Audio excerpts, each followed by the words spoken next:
Israel autoriza entrada de ajuda humanitária na faixa de Gaza. O único voto dos Estados Unidos no Conselho de Segurança da ONU veta o texto do Brasil que previa corredores humanitários.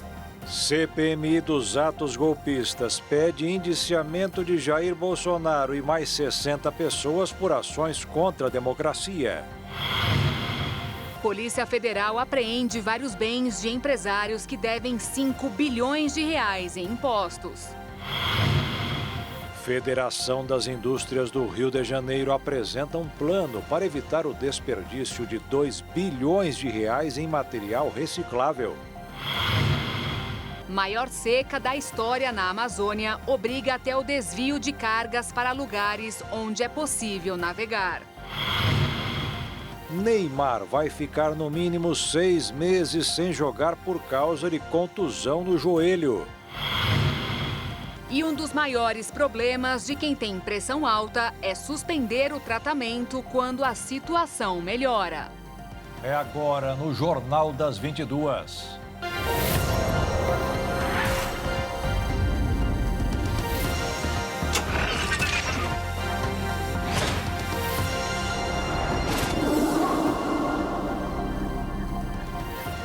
Olá, boa noite. Boa noite. O governo de Israel informou que autorizou a entrada de ajuda humanitária para a faixa de Gaza. Caminhões egípcios com água, remédios e alimentos estão na fronteira de Rafah, aguardando apenas o sinal para partir. Enquanto isso, hoje foi mais um dia de ataques em uma guerra que já provocou quase 5 mil mortes e deixou 18 mil feridos. O som das sirenes tem ecoado pelos céus no Oriente Médio há 12 dias consecutivos.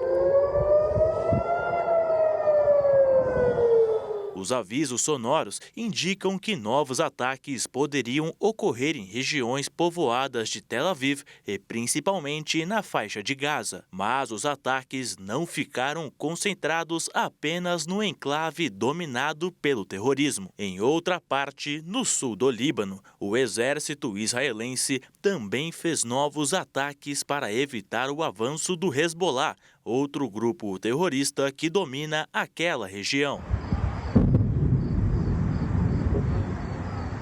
As imagens mostram que grandes nuvens de fumaça subiram sobre a área fronteiriça após as explosões. O Hezbollah anunciou que um combatente morreu. No conflito mais grave na fronteira em 17 anos, o Hezbollah, apoiado pelo Irã, e as forças israelitas trocaram tiros quase diariamente. Por conta do alto índice de ataques e bloqueios realizados em Gaza, o medo tem tomado conta de toda a população que habita a região. A ONU informou que agora é uma questão de vida e morte para as pessoas que nada têm a ver com o conflito. Para aliviar minimamente o descaso com o povo palestino, hoje o governo de Israel confirmou que vai permitir a entrada de ajuda humanitária a civis em Gaza a partir da fronteira com o Egito. Essa entrega, segundo Israel, será em quantidade limitada de comida, água e remédios. Porém, qualquer envio partindo de Israel está suspenso até reféns mantidos pelos Hamas sejam libertados. O apelo por suprimentos tem surtido efeito, já que após o ataque ao hospital de Gaza, os médicos locais estão tendo que realizar cirurgias no chão,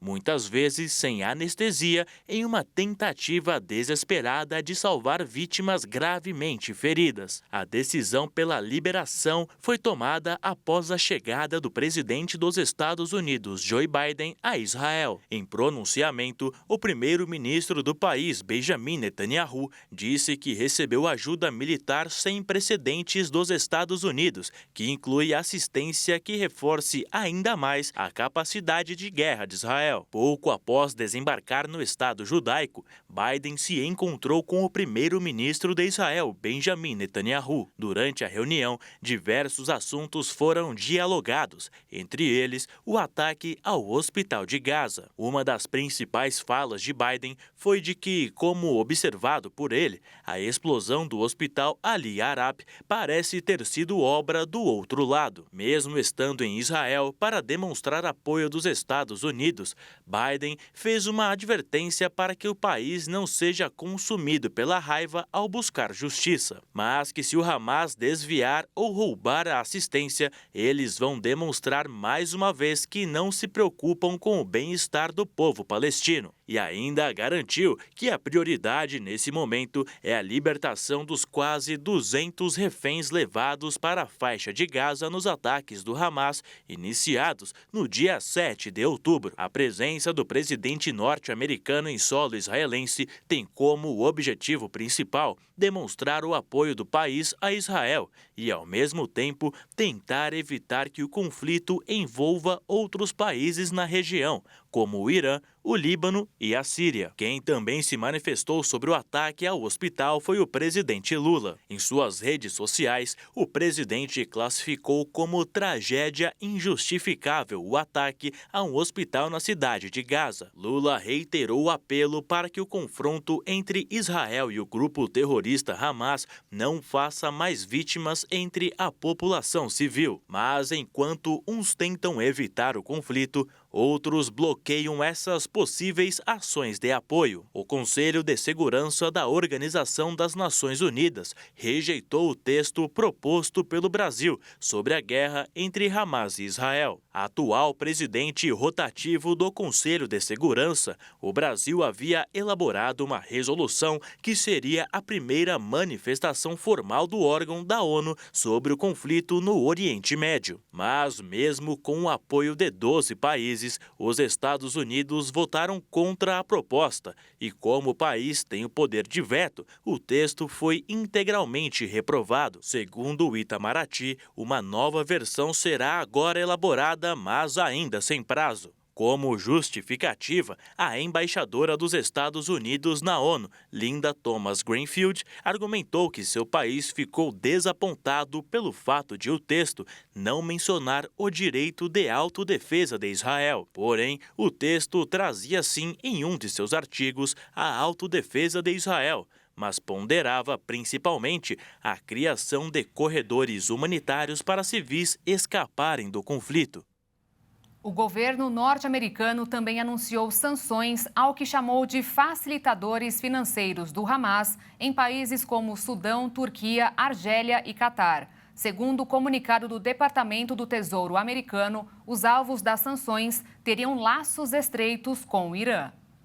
Essa é a primeira ação efetiva dos Estados Unidos para colocar em xeque o financiamento e a atividade do Hamas desde o início da guerra. As sanções afetarão 9 pessoas e uma entidade ligada ao Hamas. Entre os alvos existem membros que gerem uma carteira de investimentos do Hamas, um facilitador financeiro baseado no Catar, que os Estados Unidos dizem ter laços estreitos com o regime iraniano, um comandante importante do Hamas e uma casa de câmbio virtual com base em Gaza. A Secretaria do Tesouro disse que os norte-americanos estão tomando medidas rápidas e decisivas para atingir os financiadores do Hamas após o massacre brutal de civis israelitas, incluindo crianças. As medidas publicadas pelos Estados Unidos têm o objetivo de bloquear o acesso a fundos detidos no país e impedir que pessoas e entidades façam negócios com pessoas e empresas americanas. O secretário de Estado, Antony Blinken, disse que as sanções são dirigidas aos terroristas do Hamas e à sua rede de apoio, não aos palestinos. A Casa Branca também comunicou que não descobriu informações de que o Irã teve papel direto nos ataques que levaram à guerra. Portanto, não atribuem a culpa a Teherã. Nesta quarta-feira, cerca de 100 manifestantes foram expulsos de um protesto por forças de segurança na frente da Embaixada dos Estados Unidos em Beirute, capital do Líbano. Os manifestantes foram às ruas principalmente por conta da explosão que aconteceu no hospital em Gaza e por conta do apoio dos Estados Unidos a Israel. Nesta quarta-feira, o presidente norte-americano Joe Biden se reuniu com o primeiro-ministro israelense Benjamin Netanyahu em Israel para mostrar o apoio dos Estados Unidos ao país. Enquanto isso, o presidente Vladimir Putin da Rússia está em Pequim, reunido com Xi Jinping, o principal líder da China, buscando demonstrar sua parceria. As duas viagens deixaram evidentes como o cenário político global foi redesenhado pela invasão da Rússia na Ucrânia e como esse cenário alterado está em plena exibição na guerra entre Israel e o Hamas. A Rússia, a China e o Irã formaram um eixo para reforçar suas relações diplomáticas, econômicas e estratégicas, e até mesmo ideológicas, já que a Rússia depende de armas do Irã e do apoio diplomático da China para lutar na Ucrânia.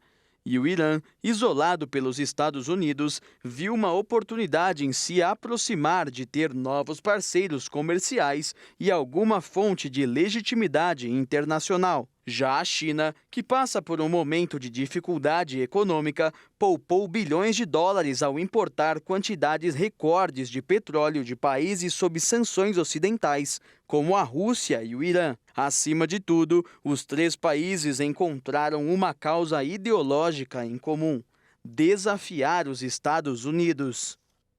E o presidente da Rússia, Vladimir Putin, determinou o envio de caças equipados com mísseis hipersônicos à região do conflito.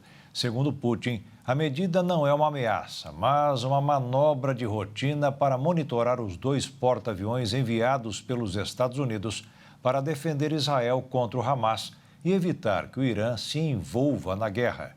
Para atingir um alvo com bombas convencionais ou nucleares, um míssil hipersônico percorre o espaço com uma velocidade até 5 vezes maior que a do som.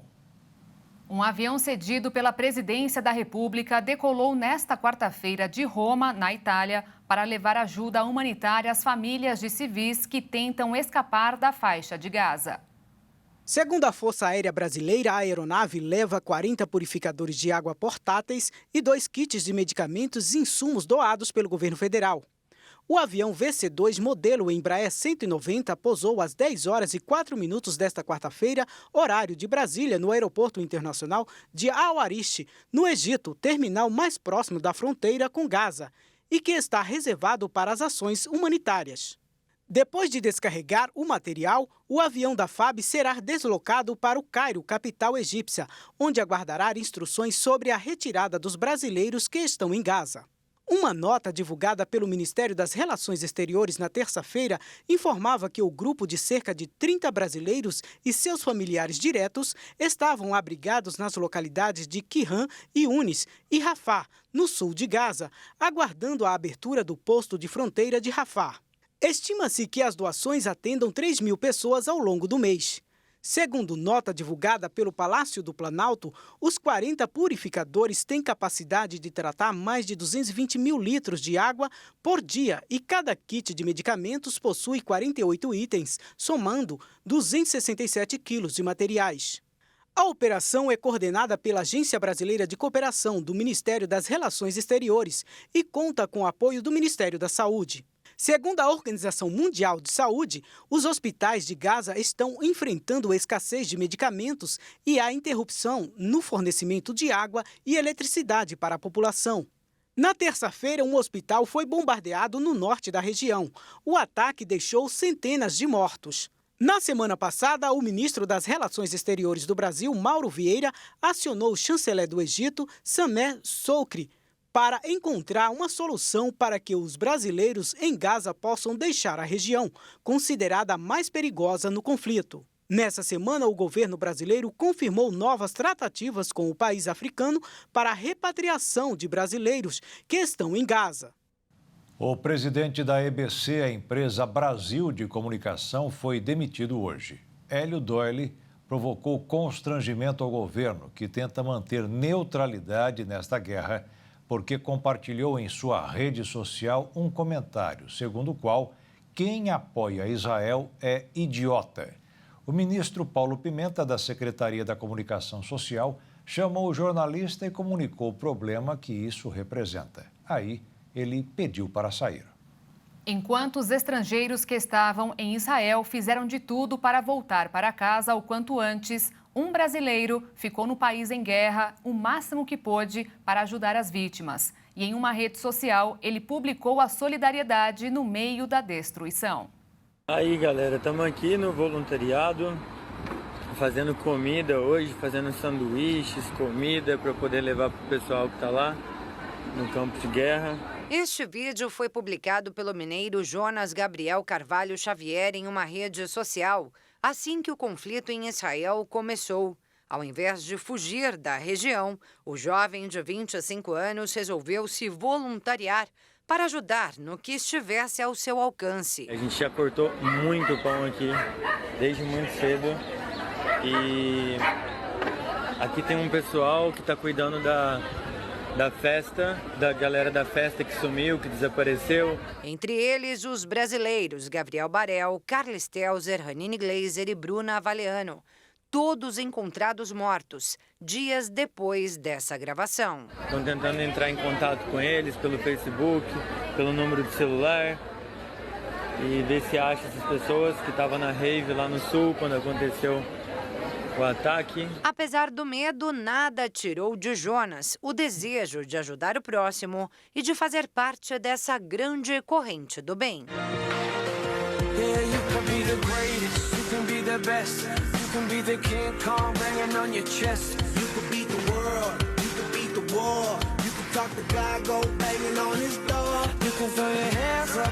O mineiro desembarcou em Tel Aviv com o objetivo de fazer um mochilão em todo o Oriente Médio, começando por Israel, até que no último dia 7 de outubro, o plano foi interrompido pelo conflito e o jovem deu início ao trabalho voluntário, mesmo diante de todo o risco que corria. Todo mundo que está ajudando aqui no voluntariado agora está correndo para dentro do parque, porque é alerta de míssil caindo aqui e estamos todo mundo aqui. Essas são a galera que está ao UV, fazendo um voluntariado aqui, ajudando as pessoas lá de baixo, que está mais ao sul, com roupas, comida, mantimentos, colchonete e tudo mais. Tanto pessoas que estão desamparadas como militares também. Quando o clima ficou mais calmo do lado de Israel, o rapaz finalmente conseguiu conhecer um dos lugares mais visitados de todo o país. Eu aqui em plena Jerusalém, época de guerra, vai. Fico pensando, eu sou muito louco mesmo, viu? Tem ninguém aqui, tem ninguém passeando. Tem um turista aqui. Só eu, os lugares estão abertos ainda. Muro das Lamentações e tal. Peguei alguns locais abertos.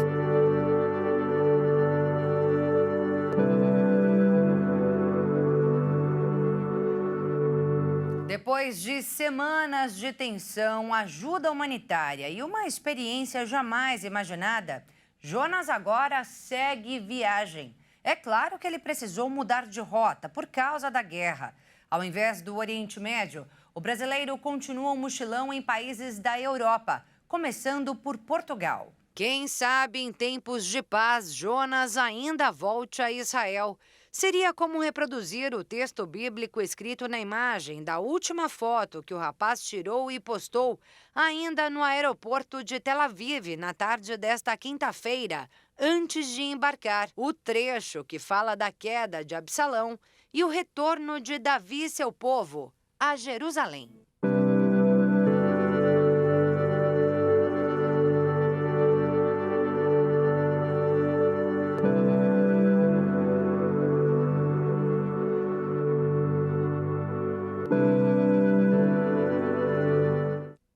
E veja a seguir, CPMI dos atos golpistas pede indiciamento de Jair Bolsonaro e mais 60 pessoas por ações contra a democracia. E ainda, a Polícia Federal apreende vários bens de empresários que devem 5 bilhões de reais em impostos.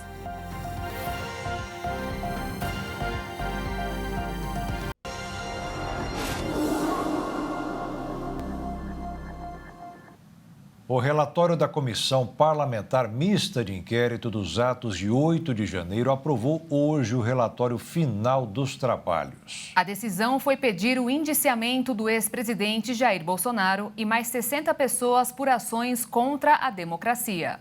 Foi uma sessão bastante longa, quase 7 horas de duração. Começou um pouquinho depois das 9 horas da manhã, se estendeu ali por volta das 5 horas da tarde. O fato que foi um placar bastante favorável às pretensões da base do governo do presidente Lula, 20 votos favoráveis e 11 contrários, gerando, claro, um descontentamento generalizado ali na oposição do governo. Uma prova desse descontentamento é que no final, a sessão bastante tensa, alguns parlamentares se levantaram e gritaram algumas palavras de ordem, entre elas vergonha, ou seja, classificando como vergonhoso não só os trabalhos ou o trabalho ali da CPMI, mas também esse relatório final produzido por Elisiane Gama. Lembrando que nesse parecer, então, sugere um indiciamento de 61 pessoas, a principal pessoa é justamente o ex-presidente Jair Bolsonaro. Elisiane Gama busca, então, imputar a ele cometimento de pelo menos 3 crimes. É importante lembrar que nesse relatório, a Elisiane Gama traça paralelos ali, né, e tenta colocar justamente na cena de tudo que ocorreu no dia 8 de janeiro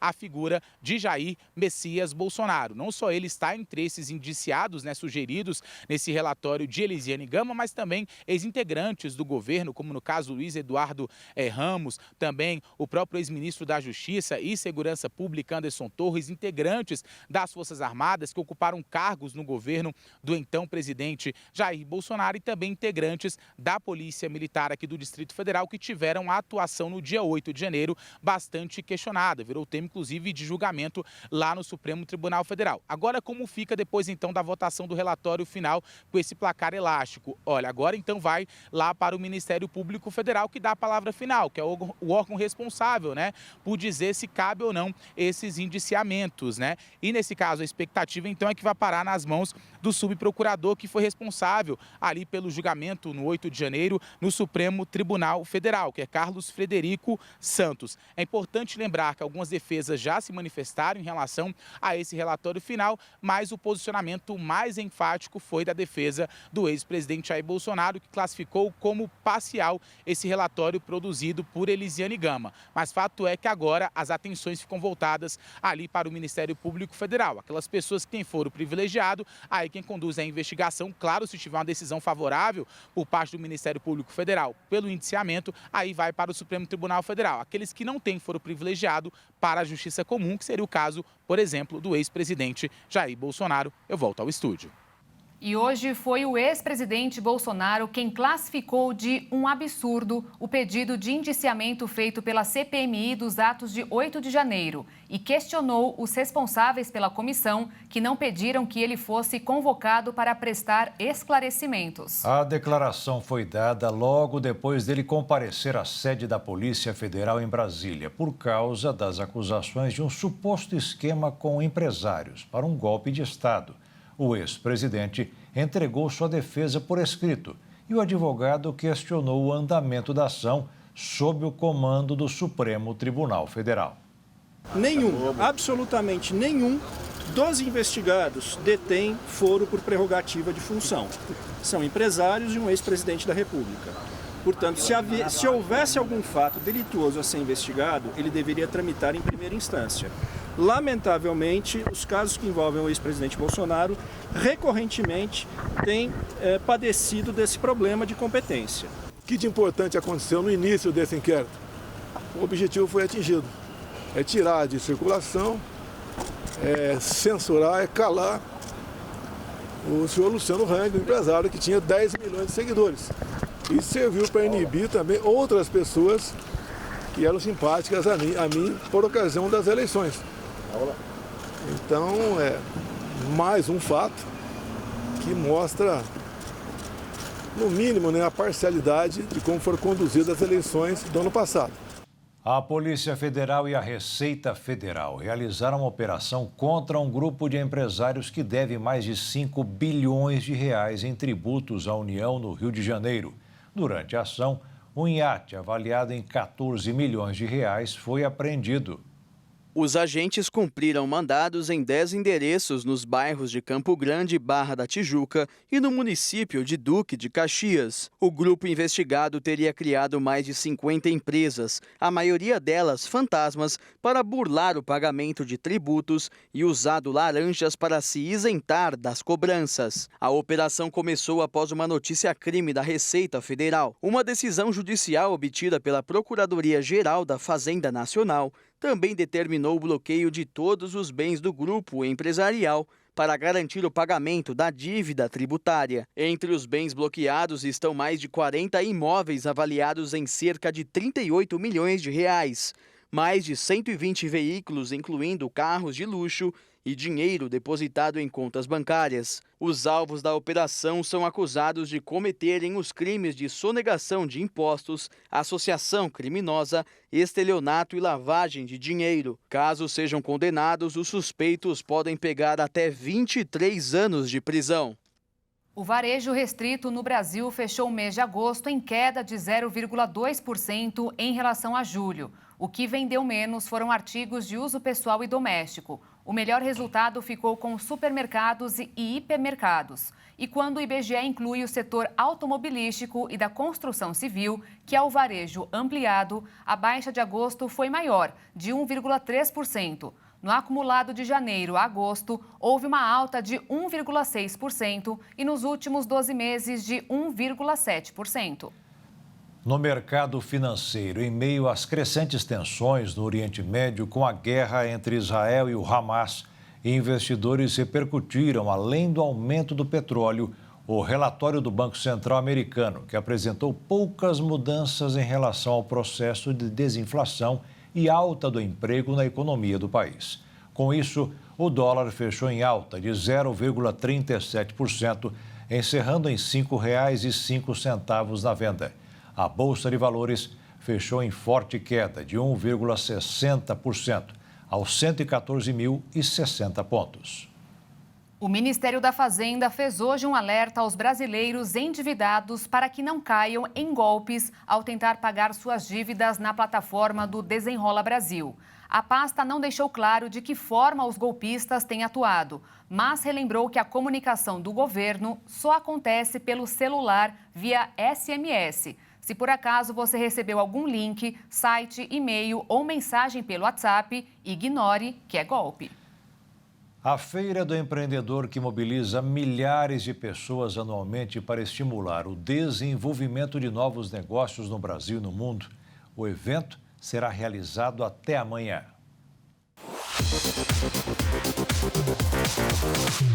Muitos brasileiros têm o sonho de ser donos da própria empresa. Essa foi a motivação da Janaína, que une a arte e a sustentabilidade. A gente quer realmente levar para as pessoas algo que seja inusitado, algo que seja diferente, né?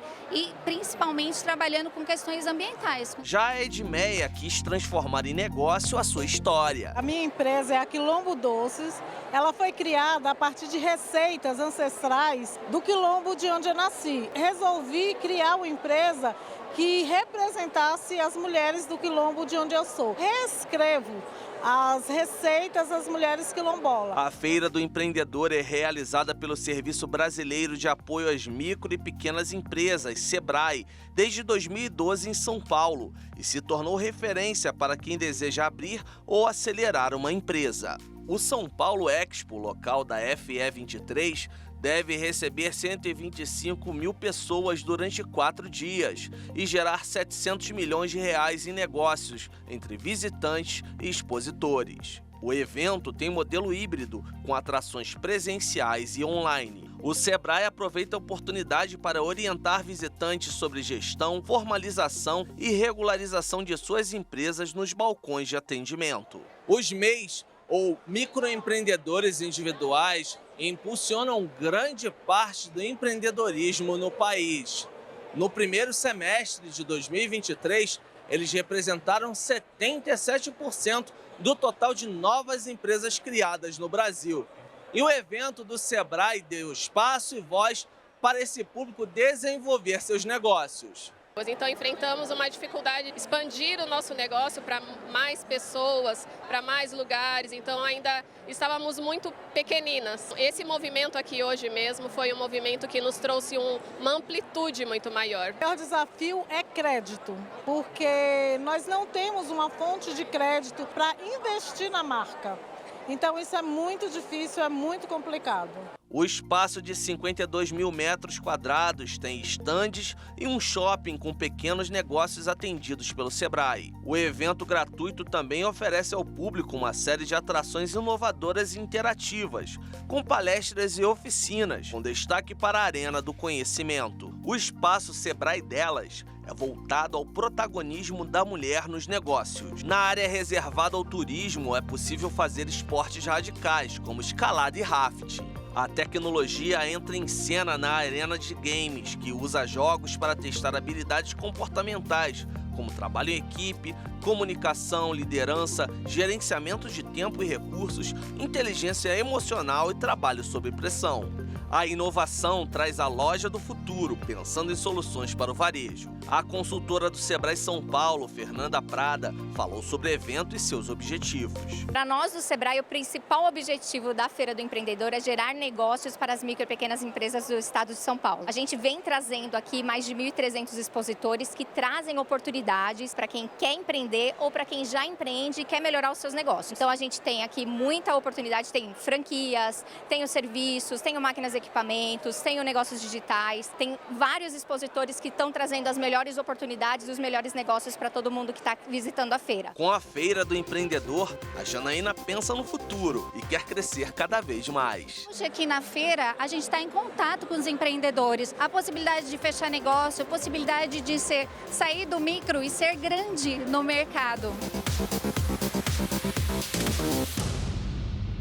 E ainda hoje, maior seca da história da Amazônia obriga até o desvio de cargas para lugares onde é possível navegar. E veja também, Federação das Indústrias do Rio de Janeiro apresenta plano para evitar desperdício bilionário em material reciclável.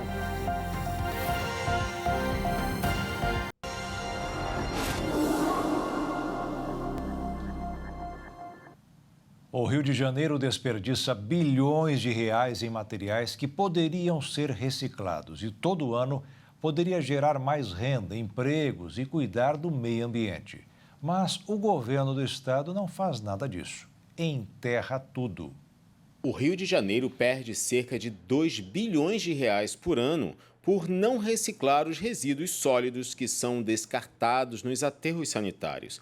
Segundo o mapeamento dos recicláveis pós-consumo no estado do Rio de Janeiro, realizado pela Firjan, caso este material fosse reutilizado, ele movimentaria a economia a ponto de gerar mais de 31 mil novos empregos e cerca de 9 bilhões em renda, além de provocar uma expansão produtiva de 4,74 bilhões de reais nos vários setores que absorveriam esse material para recuperá-lo. Além da economia, o meio ambiente seria favorecido. A federação estima que seria evitada a emissão de mais de 5 milhões de toneladas de carbono, com a reciclagem substituindo matérias-primas virgens e desocupando os aterros. O estudo também apresenta algumas ações para reverter esta situação, como estimular os municípios a ampliar a coleta seletiva e explorar formas alternativas à coleta porta a porta. Já para as grandes empresas que geram uma quantidade excessiva de material descartado, a federação destaca que incentivos administrativos,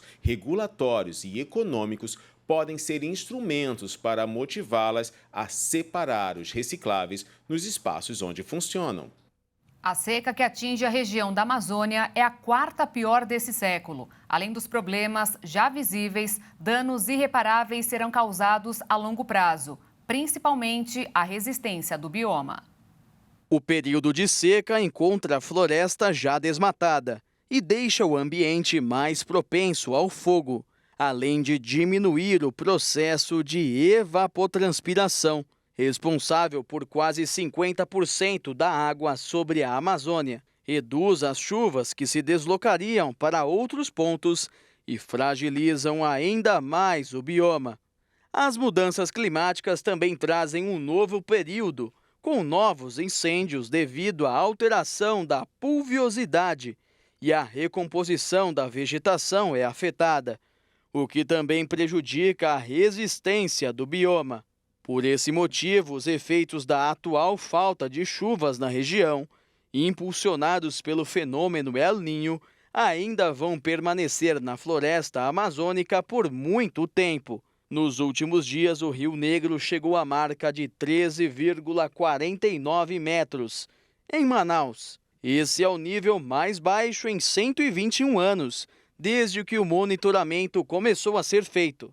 A floresta amazônica recicla a umidade que vem do oceano e produz até 50% das suas próprias chuvas. Por esse motivo, todo o bioma está interligado nesse sistema, que significa que os danos numa região se espalham para áreas vizinhas.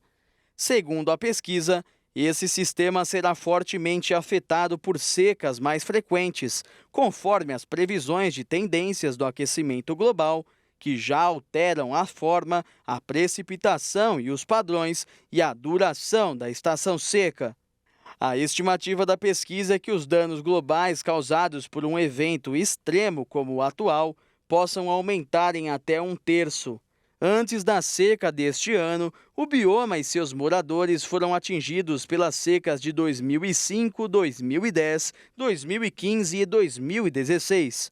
Em 2020, a região sul da floresta também sofreu com os efeitos da falta de chuva, assim como o Pantanal.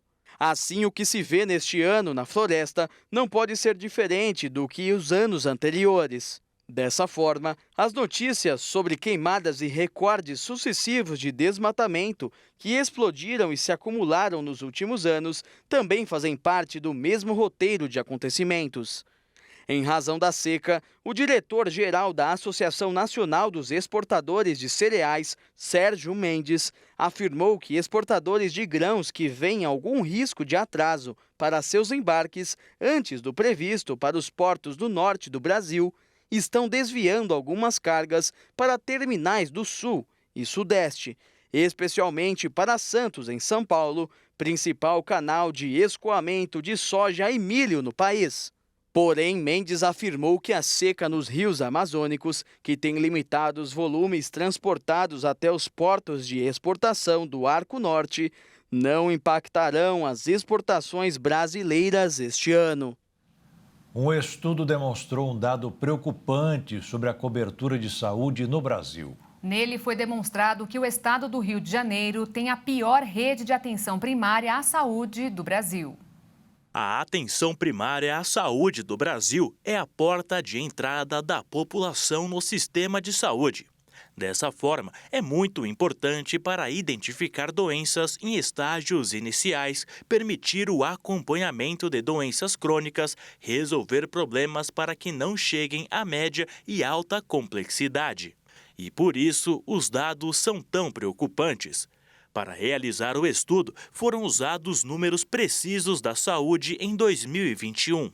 Dessa forma, foram utilizados 3 indicadores: a cobertura da população pelos serviços da APS, a cobertura vacinal contra a poliomielite e o percentual de pré-natal adequado. Com base no novo levantamento do Instituto de Estudos para Políticas de Saúde, foi possível montar uma lista completa de cobertura da rede pública de saúde nacional. A lista mostrou que o estado do Rio de Janeiro tem a pior cobertura da rede de atenção primária à saúde do Brasil, alcançando apenas 57,2% da população fluminense. Além dele, nas posições anteriores estão o estado de São Paulo e o Distrito Federal, ambos alcançando 63,2% da população. Já no topo da lista de acessos à atenção primária, aparecem principalmente os estados do Tocantins, com 96,9%, a Paraíba, com 97,5% e, encabeçando a lista, o estado do Piauí, com um alcance incrível de 99,9% da população. Vale lembrar que a atenção primária à saúde é uma forma altamente eficaz e eficiente de agir sobre as principais causas de problemas de saúde e riscos ao bem-estar, bem como de lidar com os desafios emergentes que ameaçam a saúde e o bem-estar no futuro. Além de ser a principal porta de entrada do Sistema Único de Saúde, devendo se orientar pelos princípios da universalidade, da acessibilidade, da humanização e, principalmente, da equidade à saúde. O presidente do Supremo Tribunal Federal, ministro Luiz Roberto Barroso, anunciou a criação de um exame nacional para magistrados. A prova será feita por candidatos a juízes antes de se inscreverem em concursos públicos. O anúncio foi feito durante a primeira fala de Barroso como presidente do Conselho Nacional de Justiça. Segundo o ministro, o CNJ será o responsável por coordenar as diretrizes da prova. Nesta quarta-feira, a França teve 6 aeroportos fechados parcialmente ou esvaziados totalmente devido a alertas de bomba. O país está sob alertas de emergências para atentado desde a última sexta-feira, quando um professor foi assassinado em um suposto ataque islamita. Os aeroportos que registraram ameaças de bomba foram os das cidades de Lille, Lyon, Nantes, Nice, Toulouse e Bévus. As supostas ameaças foram recebidas por e-mail, informou uma fonte da polícia francesa. Nos últimos dias, situações como essa se multiplicaram pela França, com alertas em pontos turísticos, estações e instituições de ensino. Na terça-feira, o Palácio de Versalhes foi esvaziado, algo que já havia sido feito no último sábado, quando também foi feito um alerta para o Museu do Louvre, bem como a estação de Guerrier de Lyon, em uma das maiores estações de trem de Paris.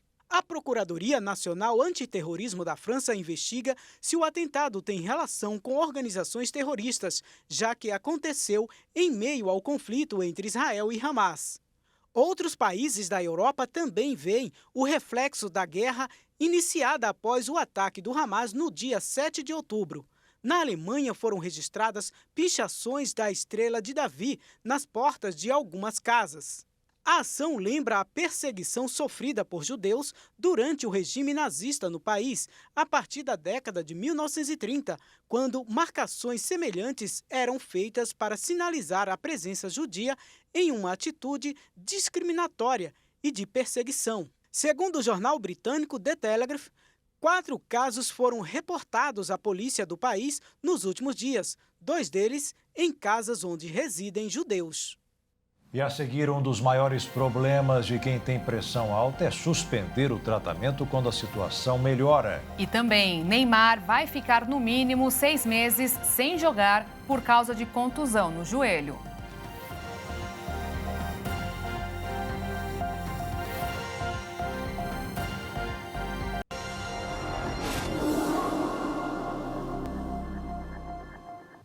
Mais de 10% dos brasileiros diagnosticados com pressão alta suspendem o tratamento quando melhora o estado clínico. Entre os jovens de 18 a 24 anos, a situação piora. Quase metade não toma remédio e abusa do sal da comida.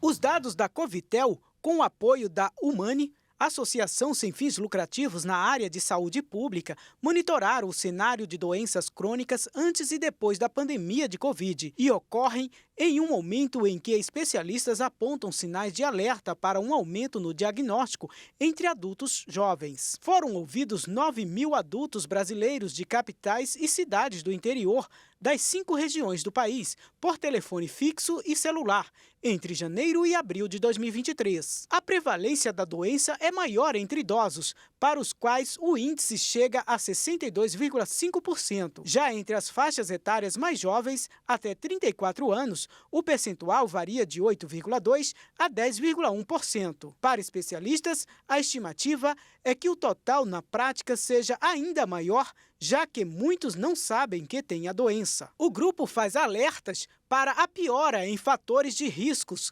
que, atrelados ao histórico familiar, podem levar à hipertensão, como o avanço da obesidade no país, sedentarismo e consumo excessivo de sal, entre outros hábitos. Atualmente, diretrizes brasileiras orientam que a pressão arterial seja medida em toda avaliação por médicos de qualquer especialidade e por todos os profissionais de saúde capacitados. Dados do programa Previne Brasil, do Ministério da Saúde, levantados pela plataforma Impulso Gov, mostraram que 80% dos municípios não cumprem a meta de aferir a pressão em consultas na atenção básica.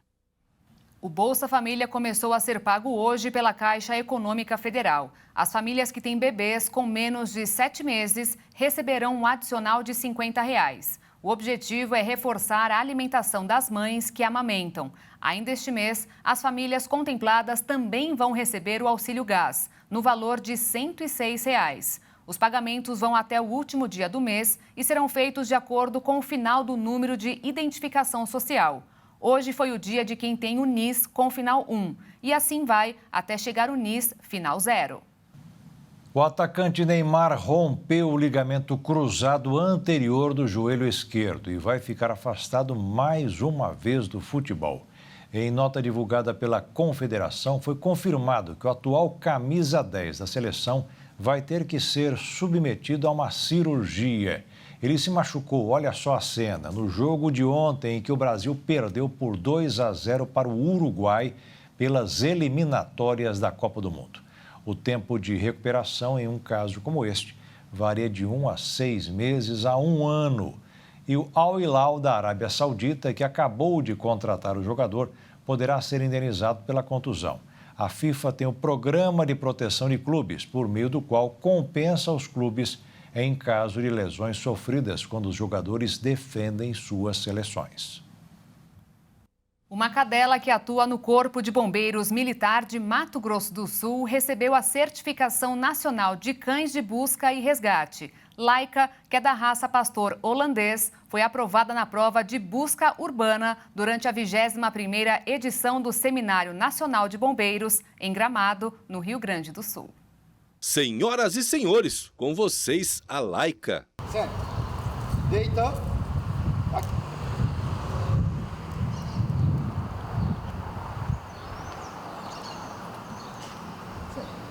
Fica. A cadela é uma pastora holandesa e tem 4 anos e meio. Essa menina linda é especialista em salvamento e foi escolhida a dedo. Nós vamos trabalhar também o cão já na ninhada para fazer uma boa seleção dele. E a partir dos 2 meses de idade, nós já começamos a fazer esse trabalho. O treinamento para um resgate, que é muito sério, de pessoas desaparecidas, para ela é uma espécie de brincadeira. Desde cedo nós vamos condicionando o cão a gostar de pessoas, gostar de brincadeira. E com isso ele sabe que quando ele chegar numa área de busca, ali ele vai encontrar alguém e no final ele receberá seu prêmio. A Laika participou de uma prova de busca urbana realizada no começo do mês. Na primeira etapa, o treinador e a cadela mostram todo o adestramento. E tem mais. O que nós vamos fazer então? Eu vou me esconder no meio desta mata que fica aqui na região do Parque dos Poderes. E aí o bombeiro vai soltar a cadela Laika para ver se ela me encontra. Vamos lá?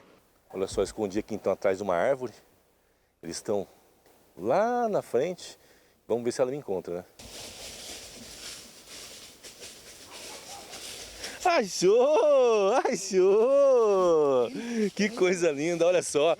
Me achou aqui, né? Essa é uma das etapas do treinamento que conferiu a certificação para a Laika. É a comprovação de que ela está apta para trabalhar na busca por pessoas desaparecidas, seja aqui no estado do Mato Grosso do Sul ou em qualquer local do Brasil. Hoje os bombeiros de Mato Grosso do Sul têm a Laika, a Brasa e mais 3 cachorros de resgate e salvamento. 3 na capital, 1 em Corumbá e outro em Coxim. Aqui no nosso estado nós temos outros cães que estão sendo treinados e logo nós estaremos aumentando o plantel do canil do Corpo de Bombeiros Militar. Uma fabricante alemã anunciou que abriu as vendas privadas de seu novo veículo nos Estados Unidos. Os carros voadores estão cada vez mais próximos da realidade. A fabricante aeronáutica alemã Lilium, desenvolvedora do primeiro veículo elétrico capaz de levar passageiros, conhecido popularmente como carro voador, anunciou que abriu as vendas privadas do Lilium Jet. As vendas serão realizadas primeiramente em mercados dos Estados Unidos. As vendas serão feitas em parceria com uma empresa do setor de corretagem e gerenciamento de aeronaves, que será o revendedor exclusivo da Lilium no Texas até 2030. O Lilium Pioneer Edition Jet é a versão planejada da primeira edição do Lilium Jet, vendida a particulares em todo o mundo. O veículo voador tem capacidade para até 6 pessoas mais um piloto. Ele é movido por 36 motores elétricos que mudam a direção para gerar impulso da aeronave e pode atingir uma velocidade de cruzeiro de até 250 km por hora. Além disso, o carro voador tem uma autonomia de voo de até 250 km de distância. A fabricante alemã afirma que este anúncio é o primeiro passo para desbloquear seu produto no segmento privado dos Estados Unidos, o maior mercado de aviação privada do mundo, e segue a estratégia comercial da fabricante de começar no mercado premium antes de se expandir para o mercado de companhias aéreas e transporte de passageiros. O Lilium Jet estará disponível em todo o país, com foco inicial nas principais cidades do Texas, incluindo Austin, Houston, San Antonio e Dallas, alinhando-se ao compromisso do Texas com a sustentabilidade e oferecendo opções de transporte eficientes e ecológicas para residentes e visitantes. Mas, como toda grande tecnologia, o seu valor pode assustar grande parte da população mundial, já que em seu lançamento, o Lilium Pioneer Edition Jet pode ser vendido por cerca de $1 bilhão, cerca de 5 bilhões de reais. E o Jornal das 22 termina aqui. Obrigada pela sua companhia, um ótimo fim de noite para você e nós te esperamos amanhã. Boa noite, fique na paz. Tchau.